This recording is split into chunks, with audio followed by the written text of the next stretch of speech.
Hello, guys. Welcome back to another interesting episode on the Big Brother Bbnaija review. It's your favorite girl, okay? We'll be giving you all the reviews and updates you need to know about the house.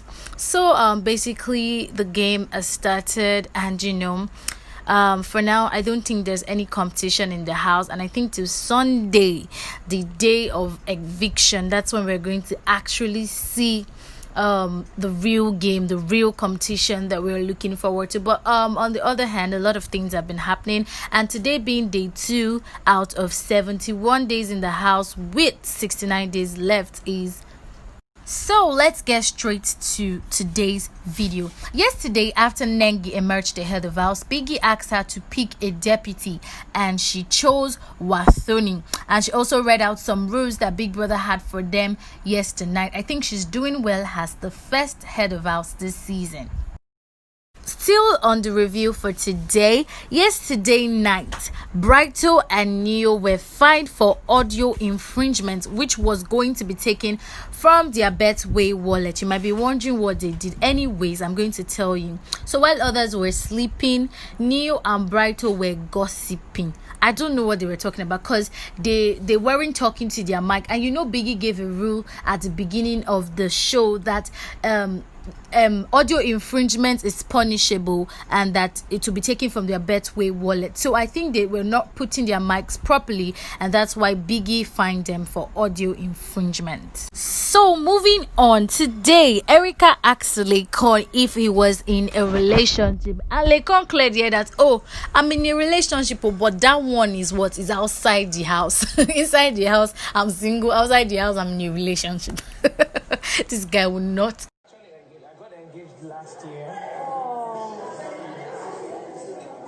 I got engaged last year.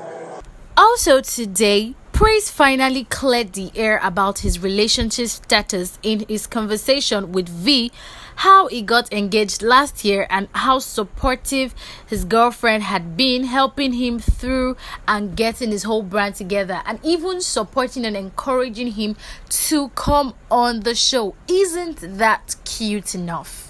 We walked in the sat down, we're all like this. We enjoyed it, like everybody was just sucking your eyes.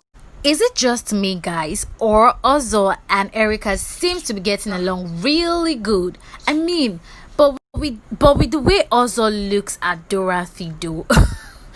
Moving on.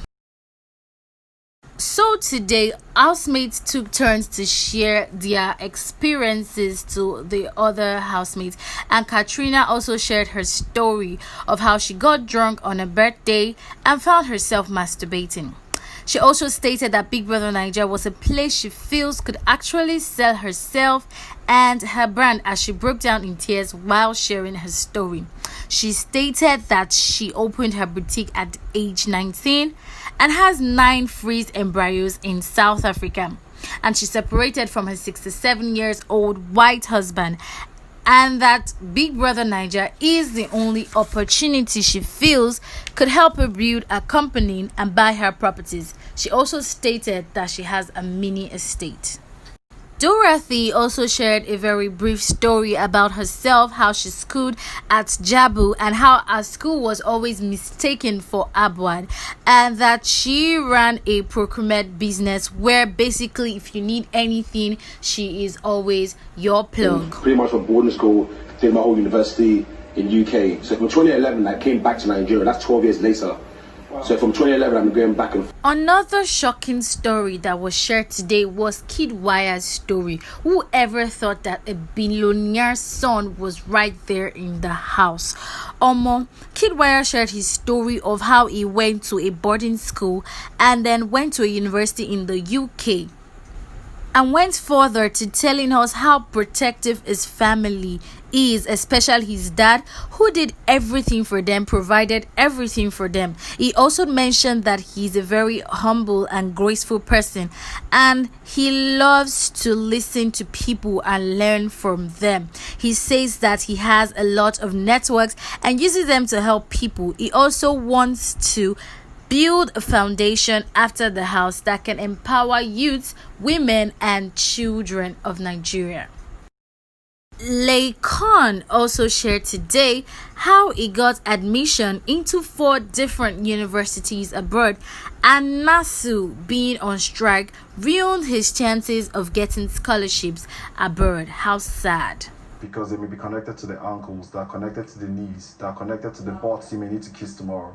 Ozil was also spotted sharing his story with how his father made him who he was today. He also shared with us that his parents are very principled people, and if he could be 70% of what his father is, then his wife and kids wouldn't have any problem, and that his father is the most important person in his life, and the reason why he doesn't smoke or drink is because his father doesn't. Wow, such a father to son relation. Along the line, Tricky T also shared with the housemates that he dropped out of school while he was in SS2, and he has tasted both what it is like to be rich and what it is like to be poor. Also tonight on the show, Erica in her diary session made mention that she likes Ozzo because he looks like an husband material, but not for her. And then she actually likes Laycon because his appearance looks different from the way he thinks. He thinks deep, according to her, and he is the philosopher of the house. This reminds me of to not judge a book by its cover. Also, during tonight's diary session, Brighto said he had troubles with sleep. So guys, we have come to the end of the review for today. I am Okewumi, and don't forget to subscribe to my YouTube channel and turn on your post notifications. Very important, so that you can get my new videos when it pops up. Thank you for listening. Have a wonderful day ahead. Bye.